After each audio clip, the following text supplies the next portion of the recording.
Esta es una actualización acerca de COVID-19 al 30 de marzo del 2020. Este es un material para profesionales. El COVID-19 es un nuevo virus que está relacionado filogenéticamente con los coronavirus vinculados con el SARS, que se aislaron por primera vez en murciélagos chinos durante el periodo de 2015 a 2017. Y el primer caso se reportó a fines de diciembre del 2019 en Wuhan, que es la capital de Hubei de la República de China.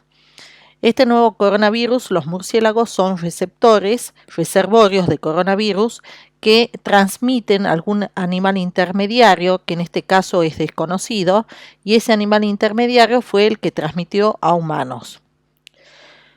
¿Cómo se transmiten las virosis? Este es un virus que proviene de un animal salvaje, en este caso se piensa que es de un murciélago, y el ser humano también puede transmitir sus virus a algunos animales domésticos. Este virus se transmitió a algún animal doméstico intermediario, que no se conoce actualmente cuál es. Los dos virus pueden contagiar al animal doméstico, que contagia a su vez al ser humano, y tras varios ciclos de contagio, los virus se recombinan genéticamente y crean un virus totalmente nuevo. Ese virus nuevo tiene la capacidad de transmitirse de humano a humano y se extiende entre los seres humanos. Cuando se analiza este virus en su ARN, se identifican que tiene genes de animales salvajes, domésticos y humanos. El COVID-19 en realidad es el nombre de la enfermedad y no el nombre del virus que la causa. El virus que la causa se ha conocido con el apodo de 2019 nCoV.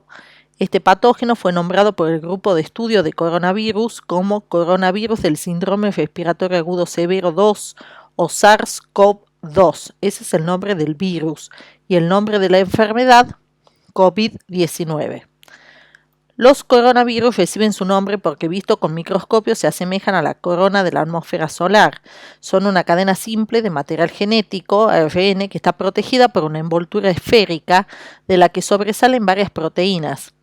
Y este nuevo virus comparte más del 79% de las secuencias genéticas con el SARS-CoV y tiene una homologación, un 96% con el coronavirus del murciélago. Además, comparte el mismo receptor de entrada celular con el SARS-CoV, que es el AC2, que es de la enzima convertidora de angiotensina 2. Lo que aún no está claro es cuál fue el animal intermediario entre los murciélagos y el humano, y si bien la fuente del nuevo coronavirus no se conoce, se ha relacionado epidemiológicamente con un mercado de ventas de pescados y mariscos de Wuhan. ¿Cómo actúa el virus?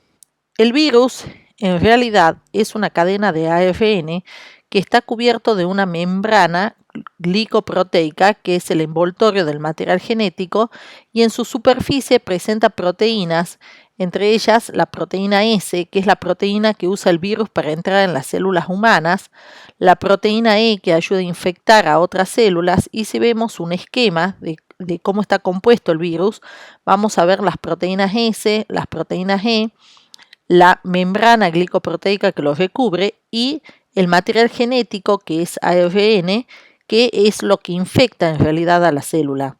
Ese material genético también tiene una cobertura de proteína N, que es el que camufla al ARN ante el sistema inmunológico humano. Cuando el virus entra en contacto con una célula humana, empieza el proceso de infección. El virus encaja la proteína S en los receptores AC2 de la célula humana como si fuese una llave en una cerradura.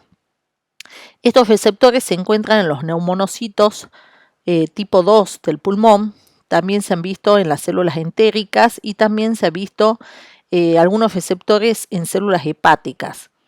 El virus se acopla a la célula y de esa forma introduce dentro de la célula el ARN.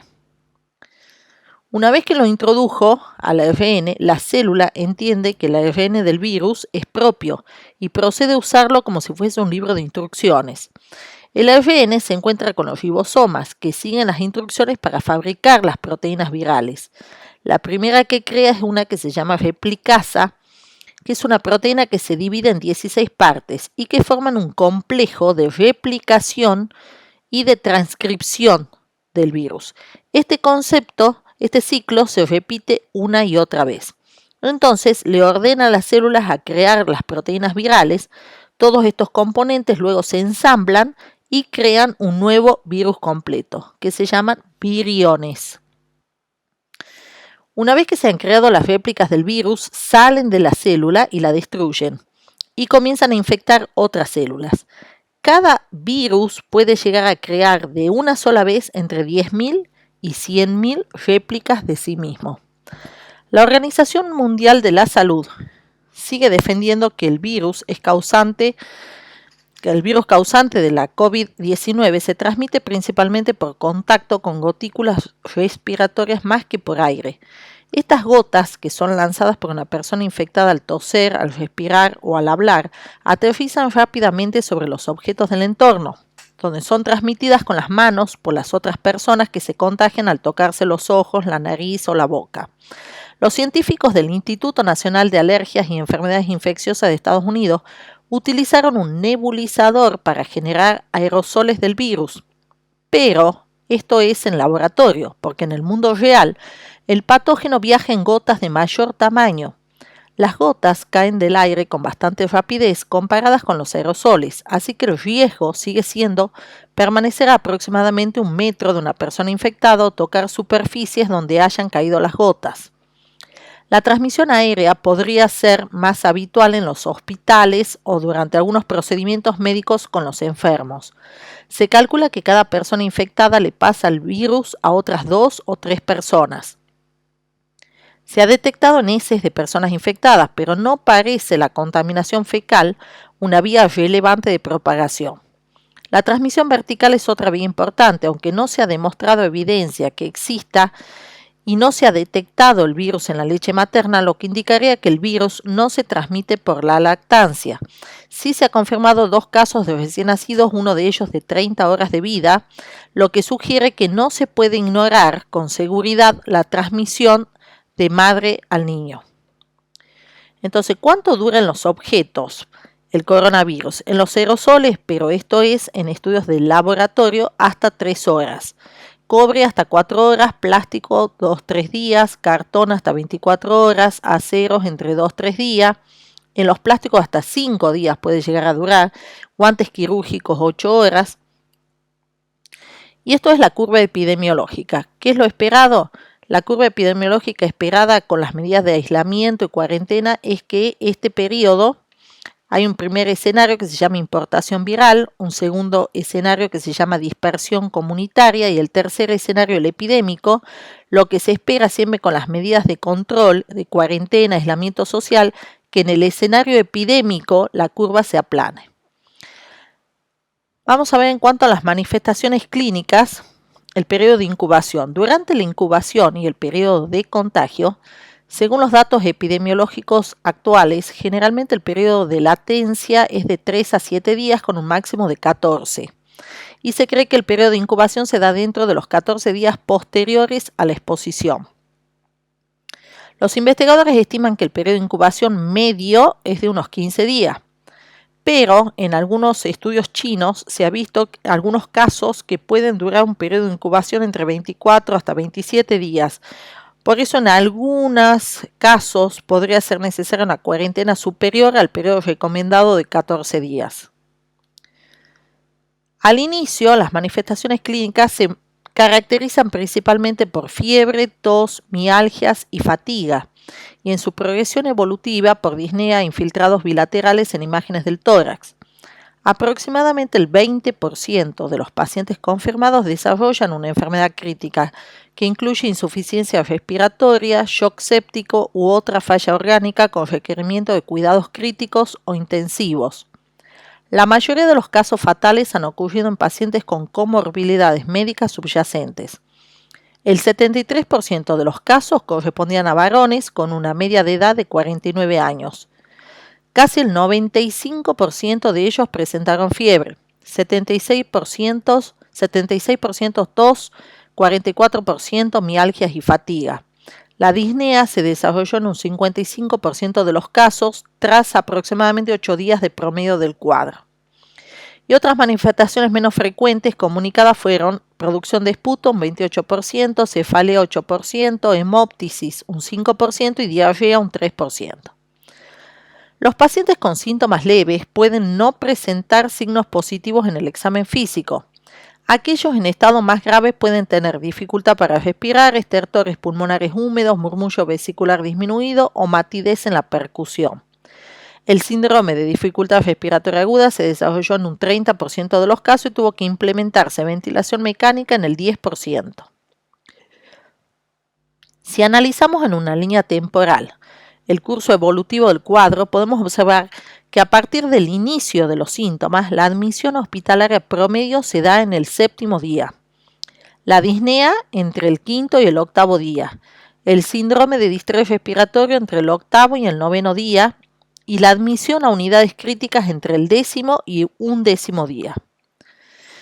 Y lo que se vio, la diferencia de la carga viral entre los pacientes leves y los pacientes más graves, se vio que aquellos pacientes más graves tienen una altísima carga viral, mucho más alta que los pacientes leves, y no solamente mucho más alta, sino que es más prolongada la carga viral en el tiempo.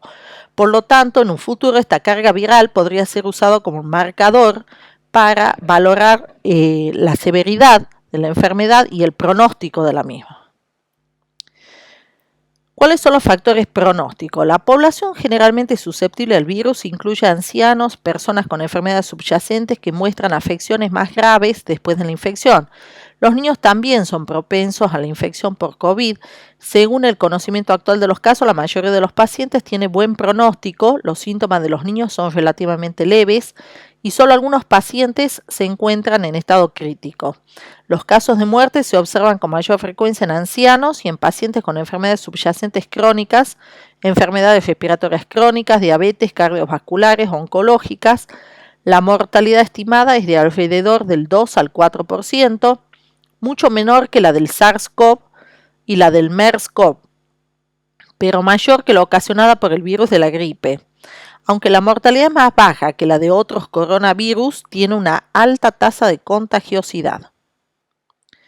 ¿Cuál es el espectro de gravedad? Tenemos una forma leve, en esos casos el cuadro afecta a las vías aéreas respiratorias superiores, como cuadro inespecífico como fiebre, tos, rinorrea, dolor de garganta, malestar general, mialgias y cefalea. Los pacientes añosos o los inmunocomprometidos pueden tener presentaciones atípicas. La forma de neumonía, cuando la infección afecta las vías respiratorias bajas, ocasiona neumonía. Esta puede ser leve o grave. Y en este último caso presenta una saturación de oxígeno menor al 90%, frecuencia respiratoria mayor a 30 latidos por minuto o síndrome de distrés respiratorio agudo. La forma de sepsis, el paciente presenta sepsis o shock séptico con origen en la infección respiratoria.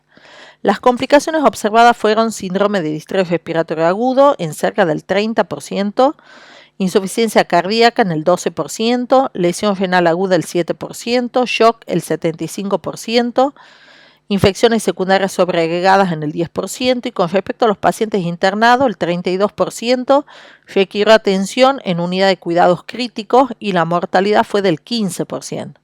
Sin embargo, los que requirieron cuidados críticos presentaron una mortalidad cercana al 38%. En cuanto al laboratorio, la etapa inicial, el recuento leucocitario puede estar normal o disminuido. Es común la linfopenia en un 63% de los casos.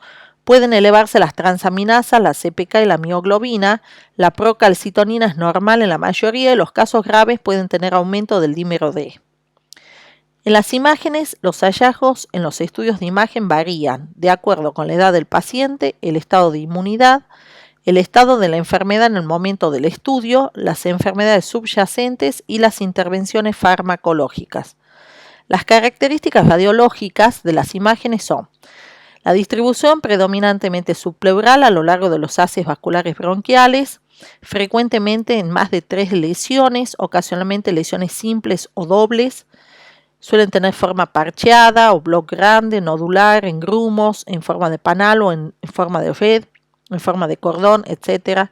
La densidad en su mayoría desigual, un cambio similar a las opacidades mezcladas con la densidad de vidrio esmerilado y el engrosamiento septal interlobular, consolidación y pared bronquial engrosada. Los signos concomitantes variables pueden haber broncograma aéreo, derrame pleural extraño, agrandamiento, adenospatías mediastinales. Las imágenes pueden ser típicas o atípicas. Las imágenes típicas en radiografía o tomografía computada incluyen sombras de densidad de vidrio esmerilado múltiples en parches segmentares en ambos pulmones. Cuantos más delgados son los cortes en la tomografía, más clara es la opacidad de vidrio esmerilado y el engrosamiento de los tabiques interlobulares. La TAC de alta resolución presenta un cambio de vidrio esmerilado y de densidad ligeramente alta con bordes borrosos en una red fina o en un pequeño engrosamiento de los tabiques interlobulares en forma de panal. Puede haber múltiples parches grandes o parches de consolidación en ambos pulmones con un pequeño engrosamiento del tabique interlobular en forma de cuadrícula o en forma de panal, especialmente en los lóbulos medio e inferior. Esto último es más frecuente en pacientes añosos o en los cuadros más graves. Después tenemos imágenes atípicas, que pueden ser engrosamiento en red subpleural, simple o múltiple o en forma de panal del tabique interlobular, engrosamiento de la pared bronquial y opacidad tortuosa y gruesa, varias consolidaciones irregulares, ocasionalmente con una pequeña cantidad de derrame pleural o agrandamiento de las adenospatías mediastinales. Y esto es más frecuente en pacientes añosos. O nódulos sólidos, simples o múltiples, o nódulos consolidados en el centro del lóbulo, rodeados de opacidades en vidrio esmerilado. Hay diferentes etapas basadas en la tomografía. Tenemos una etapa ultra temprana, son aquellos pacientes sin manifestación clínica con pruebas de laboratorio negativas, pero con hisopo orofaringeo positivo para COVID-19, dentro de la primera a segunda semana después de haber estado expuesto a un entorno contaminado. Las principales manifestaciones son opacidad en vidrio esmerilado, focal simple, doble o dispersa, nódulos ubicados en el lóbulo central rodeados de opacidades en vidrio esmerilado irregulares, consolidación parcheada y signo de broncograma aéreo, con predominancia en las regiones de la pleura media e inferior. En la etapa temprana corresponde al periodo de 1 a 3 días después de las manifestaciones clínicas. El proceso durante esta etapa corresponde a dilatación y congestión capilar septal alveolar, la exudación de líquido en la cavidad alveolar y el edema intersticial interlobular. Hay opacidades dispersas o aglomeradas dispersas o múltiples de vidrio esmerilado, separadas por una imagen de panal de abeja o una red de tabiques interlobulares engrosados. Luego tenemos una etapa de progresión rápida. Esta etapa se refiere al periodo de aproximadamente 3 a 7 días después del comienzo de las manifestaciones clínicas. Las características patológicas en esta etapa son la acumulación de una gran cantidad de exudado rico en células en la cavidad alveolar, la expansión vascular y la exudación en el intersticio que contribuyen a agravar el edema alveolar e intersticial. La exudación fibrosa conecta cada alvéolo a través del espacio interalveolar para formar su fusión. La tomografía muestra consolidación fusionada y a gran escala con broncograma aéreo en el interior. Luego la etapa de consolidación es el periodo de alrededor de 7 a 14 días después de la aparición de las manifestaciones clínicas. Las principales características patológicas en esta etapa son la exudación fibrosa de la cavidad alveolar y la desaparición de la congestión capilar en la pared alveolar. La tomografía computarizada muestra las múltiples consolidaciones irregulares en menor densidad y menor rango que en la etapa anterior. Y la etapa de disipación es el periodo de aproximadamente entre 2 a 3 semanas posteriores al inicio de las manifestaciones clínicas. El rango de lesiones se reduce aún más. La tomografía muestra consolidación parcheada u opacidad en forma de tira a medida que pasa el tiempo. Muestra un engrosamiento de tabiques interlobular en forma de cuadrícula con un engrosamiento en forma de tira de la pared bronquial y algunas consolidaciones irregulares dispersas. Existe actualmente CEPAR, publicó las recomendaciones sobre la utilidad de la ecografía torácica en el manejo del paciente con sospecha o infección confirmada debido a que es necesaria una herramienta de diagnóstico rápido que complete el test diagnóstico mediante PCR y que además sea útil en la evaluación de la progresión de las lesiones pulmonares. Debido a que la mayoría de las lesiones son periféricas, se propone en el consenso el uso de la ecografía para el diagnóstico precoz y para la evaluación diaria de la progresión de lesiones pulmonares con un solo explorador sin necesidad de utilizar la tomografía y con la consecuencia de usar mucho personal sanitario para el traslado del paciente. Los diagnósticos diferenciales que tenemos que hacer es con otras infecciones virales de otras causas, con neumonías de otras causas, micoplasma, clamidia, bacterianas, y con enfermedades no infecciosas como la vasculitis, dermatomiositis, neumonía de una organización, etc. ¿Cómo definimos los casos? Definimos casos sospechosos. Casos sospechosos se considerarán aquellos que cumplan cualquiera de los siguientes criterios. Cualquier persona con un cuadro clínico compatible con infección respiratoria aguda, inicio súbito de cualquiera de los siguientes síntomas, tos, fiebre, disnea de cualquier gravedad y que en los últimos 14 días previos al inicio de los síntomas cumple cualquiera de los siguientes criterios epidemiológicos. Haya residido o viajado en áreas con evidencia de transmisión comunitaria. Historia de contacto estrecho con un caso probable o confirmado. O cualquier persona atendida en la urgencia hospitalaria o que se encuentre hospitalizada y presente signos y síntomas de infección respiratoria aguda de vías bajas y cualquiera de los siguientes hallazgos radiológicos. Infiltrados bilaterales con patrón intersticial o en vidrio deslustrado o infiltrados pulmonares bilaterales alveolares compatibles con síndrome de distrés respiratorio agudo. O infiltrado unilateral multilobar con sospecha de etiología viral. Criterios de sospecha clínica que pueden apoyar al criterio radiológico son insuficiencia respiratoria en pacientes sin comorbilidad cardiorrespiratoria previa, linfopenia, elevación de LDH y transaminasas elevadas. Luego tenemos el caso confirmado, aquel que dio a través de PCR, pruebas de screening positiva, y caso posible, cualquier persona con un cuadro clínico compatible con infección respiratoria aguda de cualquier gravedad en el área de transmisión comunitaria o historia de contacto estrecho con un caso probable o confirmado. En todos estos casos no es necesario ya realizar el diagnóstico de laboratorio.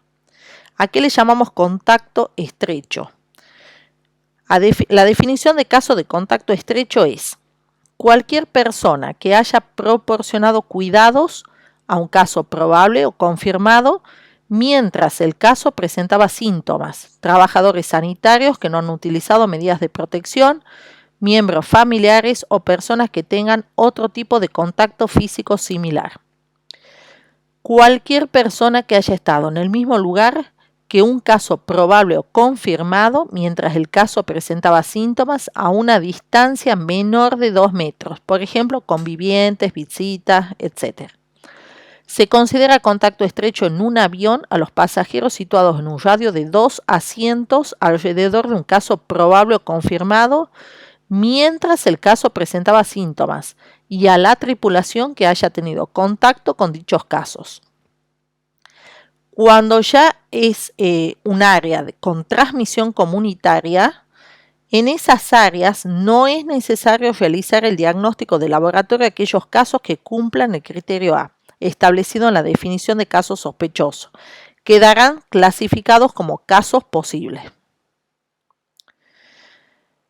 La Asociación Argentina de Medicina Respiratoria, la sección de infecciones respiratorias, elaboró este algoritmo de actuación ante casos sospechosos. El ingreso de paciente febril a la guardia se le debe hacer triage, es decir, preguntar antecedentes de viaje a zona geográfica con circulación viral activa y o contacto con caso sospechoso o confirmado de coronavirus. Si no, continúa procedimiento estándar de atención. Si es sí, se determina como caso sospechoso. Se avisa personal de salud especializado que debe proceder con todas las medidas de precaución y de contacto, higiene de manos, uso de guantes, protección ocular, barbijo quirúrgico. El N95 se utiliza solamente para tomas de muestra e instrumentación de la vía aérea, camisolina antifluidos, práctica segura de extracción de sangre e inyecciones. El personal de salud lo va a destinar al paciente a aislamiento, ya sea de contacto y transmisión de gotas, se le realiza la toma de muestra y se traslada al paciente a la institución sanitaria de referencia. Se considera que con una prueba negativa es suficiente para descartar el caso. Sin embargo, si las pruebas iniciales son negativas en un paciente con una alta sospecha clínica y epidemiológica para SARS-CoV-2, especialmente cuando solo se han recogido muestras del tracto respiratorio superior o la muestra recogida inicialmente no estaba tomada adecuadamente, se repetirán las pruebas diagnósticas con las nuevas muestras del tracto respiratorio. ¿Cómo se realiza la toma de muestra? Las pruebas para el COVID-19 deben considerarse solo para pacientes que se ajustan a la definición de caso. Las muestras deben ser recolectadas por personal capacitado y teniendo en cuenta las instrucciones de bioseguridad y el equipo de protección personal apropiado para virus respiratorios. Las muestras del tracto respiratorio alto se obtienen con el hisopado nasofaríngeo combinado con un hisopado orofaríngeo y se transportan en el mismo tubo con medio de transporte viral. Las muestras del tracto respiratorio bajo incluyen esputo aspirado traqueal y lavado broncoalveolar, en los casos necesarios. Aquellos que realizan el procedimiento deben utilizar mascarilla de protección N95. También se deben asegurar que las muestras estén correctamente rotuladas y que los formularios de solicitud de diagnóstico se completen de forma correcta y con la oportuna información clínica. Como la información de la secuencia de COVID-19 se ha puesto a disposición recientemente, los ensayos de reacción en cadena de polimerasa se han diseñado para detectar esa secuencia. En pacientes hospitalizados con infección confirmada de COVID, se deben recolectar muestras del tracto respiratorio repetidas para demostrar la eliminación viral. La frecuencia de la recolección de las muestras dependerá de las circunstancias locales, pero debe ser al menos entre cada 2 a 4 días hasta que haya 2 resultados negativos consecutivos en un paciente clínicamente recuperado con al menos 24 horas de diferencia entre las 2 muestras. Si la práctica local de control de infecciones requiere 2 resultados negativos antes de eliminar las precauciones de gota, las muestras se pueden recoger con una frecuencia diaria. Acá les dejo indicado cómo se debe tomar hisopado nasofaríngeo y el hisopado orofaríngeo.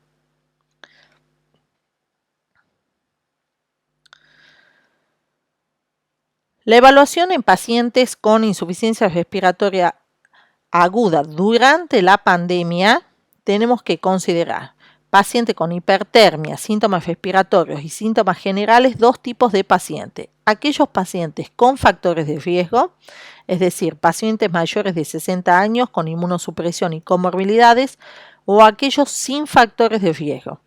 A los pacientes sin factores de riesgo debemos dividir en aquellos que no presentan RALes y tienen una saturación mayor de 95 y aquellos que presentan RALes y presentan una saturación menor o igual de 95.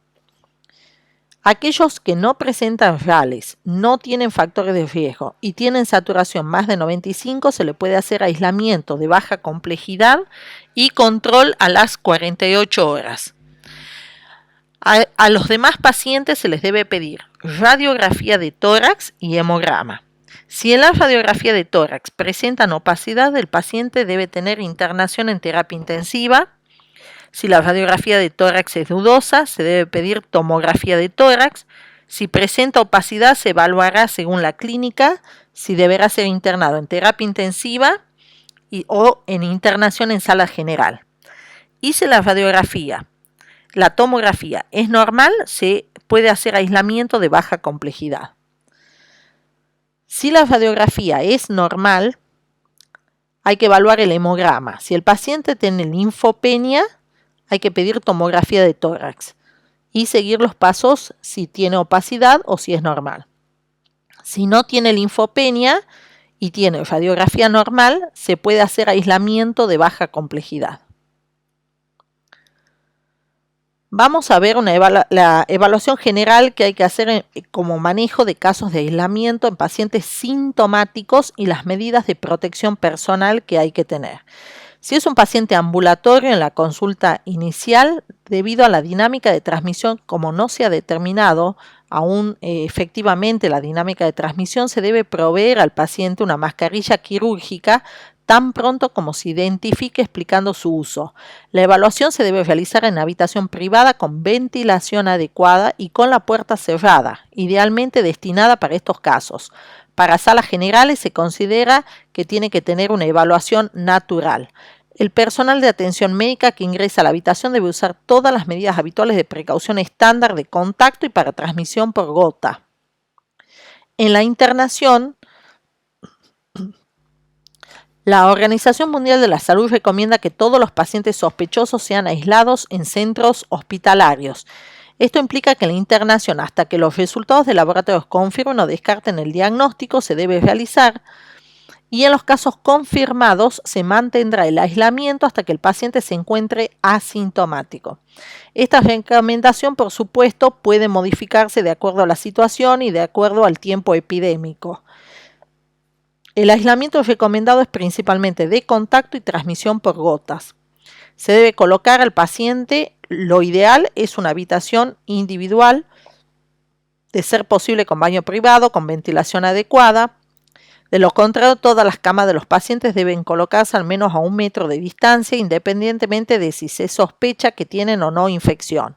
Donde sea posible, los casos sospechosos deberán ser asistidos por un equipo de trabajadores sanitarios designados para atenderlos de forma exclusiva para reducir el riesgo de diseminación. Se debe proporcionar una mascarilla quirúrgica al paciente para cualquier desplazamiento fuera de la habitación. El aislamiento del paciente se debe mantener durante todo el periodo sintomático y esta recomendación puede modificarse según nuevas evidencias. El manejo en los cuadros leves y contactos se debe establecer una forma de comunicación entre el paciente y los cuidadores de atención médica durante toda la duración del periodo de atención domiciliaria hasta que el paciente se recupere por completo. Y los pacientes y los miembros del hogar deben recibir educación sobre higiene personal, las medidas básicas de prevención y control de infecciones y cómo cuidar al presunto miembro infectado de la familia. Los miembros del hogar deben permanecer en una habitación diferente. Si eso no es posible, por lo menos mantener una distancia de al menos 1 metro de la persona enferma, por ejemplo, dormir en cama separada, limitar el movimiento del paciente y minimizar el espacio compartido, asegurarse de que los espacios compartidos estén bien ventilados. El cuidador debe usar una mascarilla quirúrgica que no deben manipularse ni tocarse durante su uso y se deben realizar y enseñar la higiene de manos después de todo contacto con las personas enfermas, antes y después de preparar los alimentos, después de usar los baños, etc. Cuando se use agua y jabón, se debe recomendar usar toallas de papel desechables para secarse las manos. La higiene respiratoria debe ser practicada por todos, es decir, cubrir la boca y la nariz al toser, estornudar con mascarillas, pañuelos desechables o codo flexionado, seguido de higiene de manos. Desechar los materiales utilizados después de su uso, evitar el contacto directo con fluidos corporales, especialmente secreciones orales, respiratorias y heces. Usar guantes descartables para proporcionar cuidado bucal o respiratorio al manipular heces, orinas y desechos. Limpiar y desinfectar diariamente las superficies que se tocan con frecuencias, las superficies de baño, limpiar la ropa de cama, el baño, las toallas de manos, etc. Usar guantes descartables y ropa protectora al limpiar y manipular superficies o ropa sucia con fluidos corporales de pacientes infectados. Las personas con síntomas deben permanecer en casa hasta que los síntomas se resuelvan según los hallazgos clínicos y o de laboratorios. Y algo muy importante es que todos los miembros del hogar deben considerarse contactos y su salud debe controlarse como se describe a continuación. Si un miembro del hogar presenta síntomas de infección, debe seguir las recomendaciones que se proporcionan. El personal sanitario se debe restringir al mínimo indispensable la cantidad de personal de salud en la habitación del paciente. Los pacientes que ingresan con sospecha desde el sector de triage deben tener colocada la mascarilla quirúrgica. El transporte de enfermos con cuadros graves debe estar justificado dado que es un evento de riesgo. El personal de salud en el sector de laboratorio debe utilizar guantes de látex, antiparras, camisolina y mascarilla N95. Y los materiales deben ser autoclavados antes de ser eliminados. El personal de limpieza debe ingresar, luego de lavado de manos, con mascarilla antiparras, bota de goma y guantes de uso doméstico. La limpieza se realiza primero con agua y detergente y luego se procede a la desinfección con solución de hipoclorito de cloro con una dilución de 1 en 10. Se recomienda usar paños descartables y los residuos se deben descartar en bolsas rojas y las sábanas en bolsas con cierre hermético. Los servicios de emergencia y las unidades de cuidados críticos que atienden pacientes con sospecha de infección por coronavirus deben estar equipados con todos los elementos de medidas de precaución de contacto y de gota. Se debe cumplir el lavado de manos y todas las precauciones estándar, y cuando se realiza la atención de pacientes en los que no se realizan maniobras que generan aerosoles, puede utilizarse mascarilla quirúrgica. Veamos ahora el protocolo de manejo clínico de los pacientes con COVID que ha diseñado el Hospital de la Princesa de Madrid. Este manejo clínico habla primero en la sintomatología de infección del tracto respiratorio superior leve con una saturación igual o mayor de 95, se debe hacer tratamiento sintomático y aislamiento domiciliario durante 14 días con control por atención primaria. En el resto de los casos, es decir, infección respiratoria con importante afectación del estado general, disnea o saturación menos de 95 o comorbilidad, se debe solicitar la PCR para el SARS-CoV-2, manejo habitual del cuadro de infección respiratoria, manejo conservador de la fluidoterapia en pacientes con insuficiencia respiratoria aguda, cuando no existe evidencia de shock. Hay que tener cuidado porque una reanimación agresiva con fluidos puede empeorar la oxigenación. En cuanto a los aspectos generales del tratamiento, hay que valorar la indicación de tratamiento de una coinfección y o sobreinfección bacteriana con ceftriaxona más menos acitromicina o levofloxacina, solo en casos en que haya sospechas, sopesando las interacciones entre macrólidos, quinolona y resto de fármacos. Se aconseja el manejo conservador, como dijimos, de la fluidoterapia. Se recomienda iniciar oxigenoterapia si la saturación es menos de 92 en aire ambiente, con el objetivo de mantener una saturación mayor o igual a 90%. Como paso inicial se puede utilizar las cánulas nasales e ir aumentando los litros por minuto. El siguiente paso sería utilizar mascarillas con reservorio con flujos mínimos de 10-15 litros minutos para mantener el reservorio inflado. El uso de medicamentos como hidroxicloroquina, cloroquina, lopinavir, ritonavir, darunavir, ritonavir o cobicistat o interferón, que vamos a hablar más adelante acerca del tratamiento farmacológico, tenemos que destacar que es un uso fuera de ficha técnica para COVID-19, por lo que requiere de consentimiento oral del paciente que debe constar en la historia clínica. Y antes de prescribir lopinavir, ritonavir, darunavir o cobicistat, se debe solicitar serología VIH sin que sea necesario esperar a su resultado para iniciar el tratamiento. En general, según el protocolo del Hospital de la Princesa de Madrid, ellos contraindican el uso de glucocorticoide sistémico fuera de otras indicaciones en las que se consideran imprescindibles. Por ejemplo, que el paciente lo use como tratamiento basal, en insuficiencia renal, en caso de broncoespasmo. Existe evidencia de neumonía viral por otros coronavirus y por gripe que, independientemente de la gravedad, ha asociado el uso de glucocorticoides con una mayor mortalidad, mayor tiempo de hospitalización y más riesgo de infecciones secundarias. Pero esto todavía no está demostrado en el caso de COVID-19, así que está controvertido el uso de glucocorticoides. Pero sí, pacientes, aquellos que lo utilizan o en casos de patología respiratoria que sea necesario darlos, como en casos de broncoespasmo, se deben dar. Antes de prescribir cualquiera de los fármacos que mencioné adelante, realizar siempre un electrocardiograma para valorar el QT. Se considera QT largo cuando el QTc es mayor de 440 en mujeres y 460 en hombres. Y se debe prestar una especial atención a todas las interacciones farmacológicas. No debe retrasarse la intubación endotraqueal. Esto es un tema muy importante, se debe hacer en forma temprana y rápida. Por eso en muchos centros se recomienda que sean los anestesistas los que intuben a estos pacientes. ¿Por qué no debe retrasarse?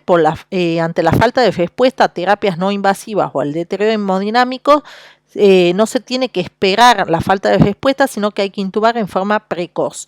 La ventilación mecánica invasiva debe ser protectora, con volúmenes corrientes bajos de 4 a 6 mililitros kilo de peso ideal, con un pH objetivo de 7.20 7.40. La titulación de la PIP puede titularse según tablas o respuesta terapéutica, pero manteniendo una presión meseta de menos de 25 centímetros de agua.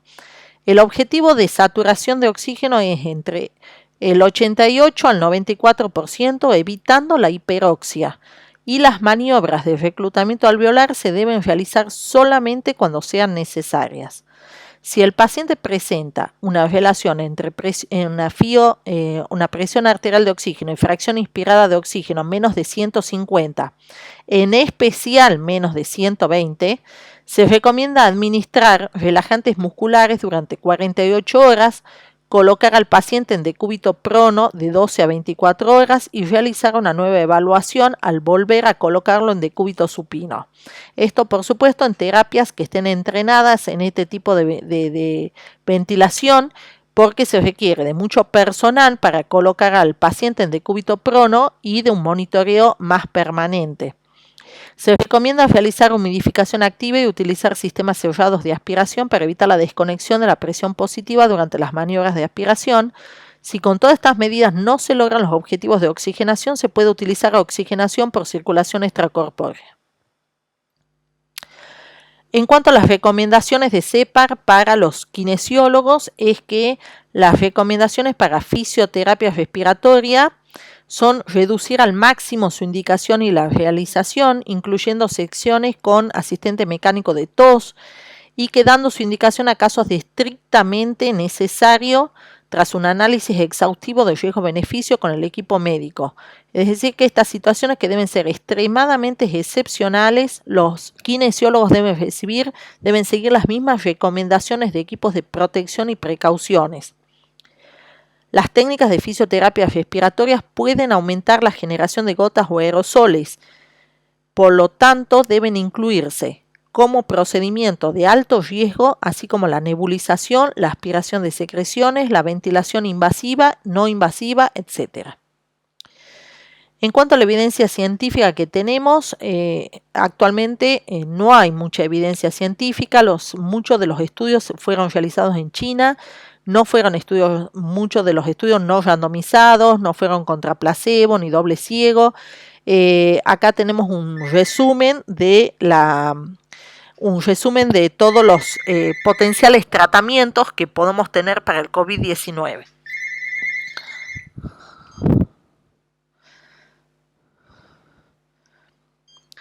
En cuanto a la sintomatología, el tiempo de evolución, tenemos que considerar que los primeros días la replicación viral es muy importante y luego va decayendo, y los los siguientes días, cuando el paciente presenta más deterioro, más gravedad, predomina más la respuesta inflamatoria que la replicación viral. Pero también tengamos en cuenta que los pacientes más graves son aquellos que tienen más carga viral y durante más periodo de tiempo. Este esquema nos podría orientar un poco a que en los primeros días podríamos empezar los tratamientos antivirales y cuando el paciente ya ha pasado los primeros días de evolución y presenta complicaciones graves, podríamos utilizar más tratamientos antiinflamatorios que tratamientos antivirales. De todas maneras, todo esto está en estudio. Actualmente, hoy hubo una webinar de CEPAR en donde se reunieron varios centros de España en donde establecieron un tipo de algoritmo de lo que están haciendo ellos realmente en la práctica del día a día y establecieron este algoritmo en caso de una infección leve de bajo riesgo en pacientes con edad menor de 60 años sin comorbilidades. El paciente tiene que hacer vigilancia sintomática y está discutido si en casos tan leves o inicialmente se tendría que agregar acitromicina o hidroxicloroquina. Algunos lo hacen, otros no, pero todavía no hay ensayos clínicos que avalen esto. En pacientes con infección leve de alto riesgo, es decir, que tengan una edad mayor de 60 años y o comorbilidades, agregar acitromicina y o hidroxicloroquina asociada. En aquellos pacientes con neumonía leve, con un CUR menor o igual a 1 y o una saturación menos de 95%, acitromicina más hidroxicloroquina más lopinavir, ritonavir, y o está discutido también de empezar ya con antibióticos. Lo que ellos dicen que en muchos centros comienzan cuando tienen la neumonía leve con antibióticos, a pesar de que es una neumonía viral, porque si el paciente llega a avanzar en gravedad, ya no pueden diferenciar si tiene una coinfección bacteriana o no. Si el paciente presenta una neumonía grave, con un CUR igual o más de 2 y o una saturación menos de 95 sin criterios de distrés respiratorio, ellos le dan acitromicina más hidroxicloroquina más lopinavir, ritonavir más un antibiótico y están evaluando en algunos pacientes de agregar tocilizumab y o corticoides sistémicos, que está bastante discutido. Y en la neumonía grave con criterios de distrés respiratorio, acitromicina más hidroxicloroquina más lopinavir, ritonavir más antibiótico más tocilizumab y o más corticoides sistémicos, y están valorando, pero no lo están usando mucho porque está en estudio y no tienen disposición del remdesivir. En cuanto a la hidroxicloroquina y acitromicina, esto surgió de un pequeño estudio francés con muy pocos pacientes, en donde ellos evaluaron que dar hidroxicloroquina con respecto al grupo control, los pacientes no solamente que disminuían la carga viral, sino que acortaban el tiempo de síntomas y la gravedad de los síntomas. Y si agregaban a la hidroxicloroquina la acitromicina, también evaluaban que disminuían muchísimo más la carga viral de estos pacientes. Pero tenemos que tener cuidado que tenemos que evaluar si vamos a dar estos fármacos que el paciente no tenga QT largo preexistente, un QT largo subclínico, bradicardia sinusal, que sea de sexo femenino, una edad mayor de 70 años, una miocardiopatía subyacente, que tenga IAM, alteración del medio interno, como hipocalcemia, hipopotasemia, hipomagnesemia, o asociación con algunas drogas, sobre todo antiarrítmicos como amiodarona, quinidina, etc. ¿Cuándo se mide el QTc? Siempre que utilicemos estas drogas, preferentemente sobre un trazado de dedos largo a su ingreso y diariamente en el paciente, con un medio interno corregido, hay que corregir potasio y magnesio, y en presencia de condiciones generales arritmógenas como hipoxia, hipovolemia, isquemia miocárdica, acidosis, hipotermia, etc. Se están haciendo estudios también con lopinavir, ritonavir en pacientes adultos hospitalizados severos y se vio que logran mejorar, tienen una mejoría clínica, no es tan significativa la mejoría clínica, pero ellos no ven una mejoría tan significativa en pacientes muy severos en los centros españoles, pero por supuesto no tienen estudios randomizados, faltarían más ensayos para poder avalar esto. Lo que están diciendo es que ante la gravedad del cuadro y no tener otra droga que darle, indican lopinavir y ritonavir como primera opción después que le han dado acitromicina e hidroxicloroquina. Esto también se ve en cuanto a la carga viral de lopinavir y ritonavir con respecto al grupo control. Tengan en cuenta que estos pacientes se consideran que hacen una tormenta de citoquinas, es una superinflamación lo que tienen. Lo que se ha visto en estos pacientes graves es que tienen una liberación de citoquinas muy importante, en especial aquellos que no sobrevivieron. Aquellos pacientes fallecidos eran los pacientes de peor mortalidad, los que tenían una elevación de interleuquina 6 mucho más altas que aquellos pacientes que sobrevivieron a la enfermedad. Por lo tanto, el tocilizumab está empezando a ser utilizado como una nueva droga, que es un bloqueante de los receptores de interleuquina 6, y están viendo algunos resultados en España como que hay una mejoría clínica de los pacientes y hasta una mejoría radiológica también de los pacientes con mayor gravedad. Y los corticoides están muy discutidos, algunos centros lo están usando, otros centros como el de la Princesa no lo recomiendan porque dicen que en otras virosis, en otros síndromes de distrés respiratorio por virosis, no se lo están usando y que no hay evidencia clínica. De todas maneras, se necesitarían más estudios para decir que realmente no sirven los corticoides en estos casos. Entonces, como tratamiento específico, recomiendan. Veamos el primer caso, un caso posible. IO menor de 60 años, sin comorbilidad, ni neumonía radiológica o clínica, hacer tratamiento sintomático y aislamiento y vigilancia domiciliaria.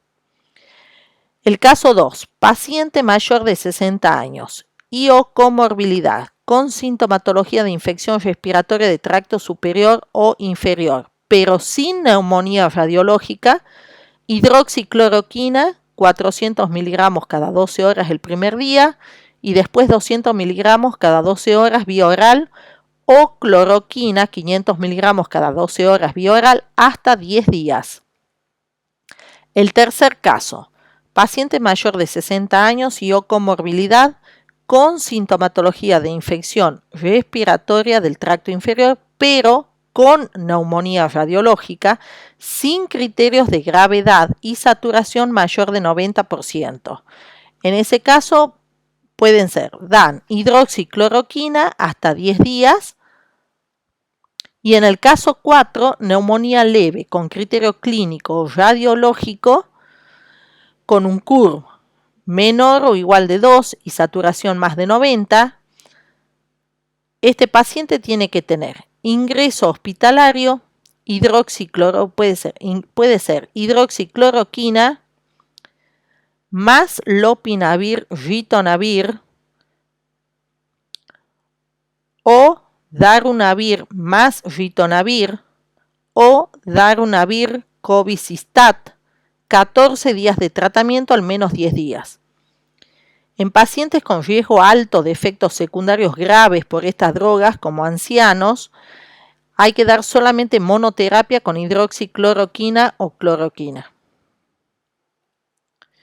Y el quinto caso, neumonía grave con criterio clínico o radiológico, con un CUR más de 2 y saturación menos de 90, por supuesto ingreso hospitalario, hidroxicloroquina más lopinavir, rotinavir, o darunavir más ritonavir, o darunavir cobicistat, 14 días de tratamiento al menos 10 días, y si progresa en mala evolución con empeoramiento clínico, avisar a UTI y solicitar el tolizumab o remdesivir. El remdesivir, por su parte, ha tenido éxito contra algunos coronavirus en animales. En enero del 2020 se ha reportado en Estados Unidos una persona que ha sobrevivido al COVID-19 y que se le había administrado. Y en la primera semana de febrero 2020 se iniciaron 2 ensayos clínicos controlados con placebo, en donde se incluyeron 760 personas, que comenzó en China, y este estudio debería completarse a fines de abril del 2020. Hay 2 estudios también en China con células madres, pero este no está controlado por la Organización Mundial de la Salud. Hay muchos estudios clínicos en China que se usan variados tratamientos con medicinas tradicionales. Y la evidencia científica no indica que los antiinflamatorios como ibuprofenos o corticoides hagan que el paciente con enfermedad leve o asintomática se transforme en severa. Las personas que toman antiinflamatorios no esteroidales por otras razones no deben suspenderlos por miedo a aumentar el riesgo de COVID-19. Se ha especulado, sin evidencia clínica, que el consumo de inhibidores de la enzima convertidora de angiotensina podría empeorar las consecuencias de la infección, pero los pacientes que toman estos medicamentos tampoco deben suspenderlos. Las muestras de saliva o orofaringia posterior son muestras no invasivas más aceptables para los pacientes y trabajadores de la salud. A diferencia del síndrome respiratorio agudo severo, los pacientes con COVID-19 tienen una mayor carga viral cerca de la presentación, lo que podrían explicar la rápida propagación de la epidemia. Estos hallazgos enfatizan la importancia del estricto control de la infección y el uso precoz de potenciales agentes antivirales solos o combinados para aquellos individuos que sean de alto riesgo. Las pruebas serológicas pueden complementar a la PCR para el diagnóstico. Se han informado lesiones cardíacas, como elevación de biomarcadores de lesión cardíaca por encima del límite de referencia en 7 a 23% de los pacientes con COVID en Wuhan, China. Si bien la prevalencia de la lesión puede correlacionarse con la prevalencia de shock, la falta de detección sistemática de la difusión cardíaca en pacientes hemodinámicamente estables, significa que esta asociación no puede tomarse como segura. Ya hay algunos estudios y se están reportando algunos casos de miocardiopatías, como se ven en otras virosis, en pacientes con COVID-19, pero estamos esperando mayores reportes y ensayos que se están haciendo de estudios epidemiológicos a ver si el COVID-19 puede provocar daño muscular cardíaco.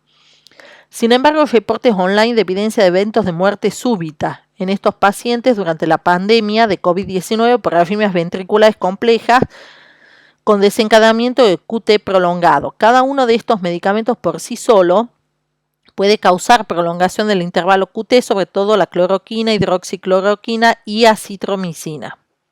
Entonces, lo que estamos esperando es la vacuna.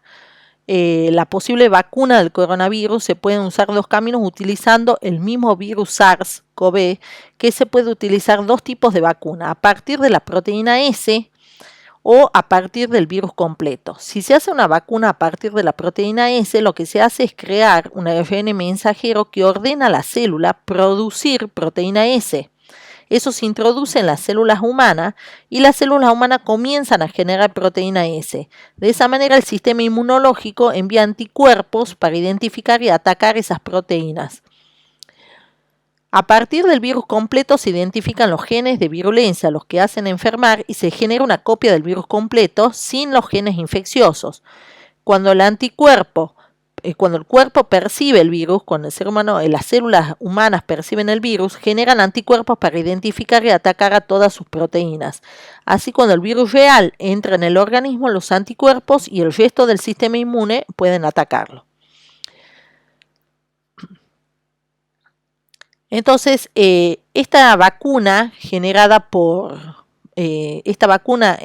que identifica las proteínas S está desarrollada por la empresa estadounidense Moderna y va a comenzar a probarse en voluntarios sanos recién en abril. Es decir que siguiendo las fases de la investigación de los ensayos clínicos, ninguna vacuna va a estar lista para usarse antes de un año. Y el otro tipo de vacuna está desarrollado similar con los que desarrollaron la vacuna del SARS y del MERS, y ya han empezado el proceso para reconstruir sintéticamente esta vacuna.